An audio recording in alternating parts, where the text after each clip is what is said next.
Paris Saint-Germain Olympique de Marseille, 4-0, même vite privé de Mbappé, Paris donne la leçon.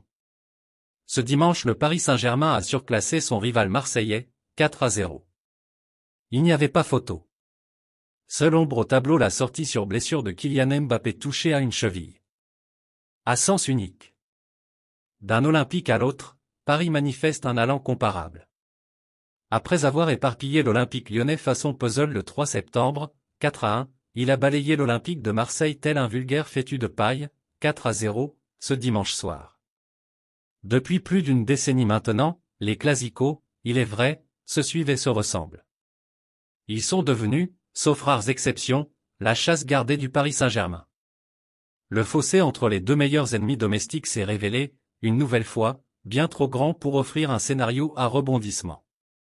Tant pis pour le suspense. Rien, pas même la sortie prématurée de Kylian Mbappé rapidement touché à la cheville gauche dans un choc avec Balerdi, n'a contrarié la marche en avant inexorable des Parisiens. 5 jours après une entrée en matière réussie face à Dortmund, en Ligue des Champions, 2-0, ils remettent le couvert pour boucler, en termes comptables, une semaine parfaite, après l'accro contre Nice, 2-3. Le coup franc, platinien, de Hakimi. Paris Saint-Germain Olympique de Marseille, ça ressemble, en somme, à ces bons vieux Colombo où l'intrigue est déflorée dès les premières minutes. Il suffit, cette fois, d'un coup franc platinien de Hakimi, 8e, récompensant une entame à sens unique pour voir, rapidement, le fléau de la balance osciller dans le camp du champion de France. Cette propension à confisquer le ballon, porte un nom de l'autre côté des Pyrénées, le tiki-taka. Cette stratégie, permettant la conservation du ballon, a naguère été portée à son plus haut degré d'expression à Barcelone sous l'ère Johan Cruyff, qui a entraîné le club entre 1988 et 1996. Arrivé en Catalogne au moment du départ du stratège néerlandais, Luis Enrique, en digne héritier, apprécie le comportement de ses hommes.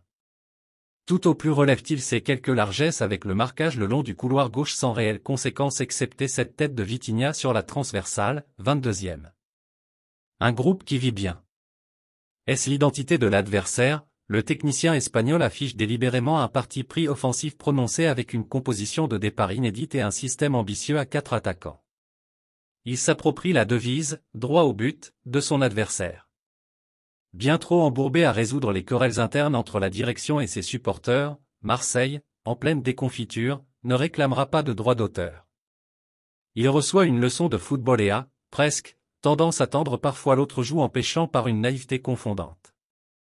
Dans une ligue un sens dessus-dessous, avec un détonnant leader brestois, le Paris Saint-Germain se hisse sur le podium, 3e. Patiemment, mais sûrement il étend sa toile.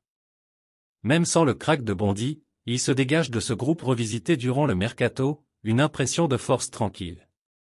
L'éclat d'une culture. 5 buteurs en 7 matchs. Avec désormais 5 buteurs en 7 matchs, on se rapproche des standards habituels d'une équipe de ce niveau.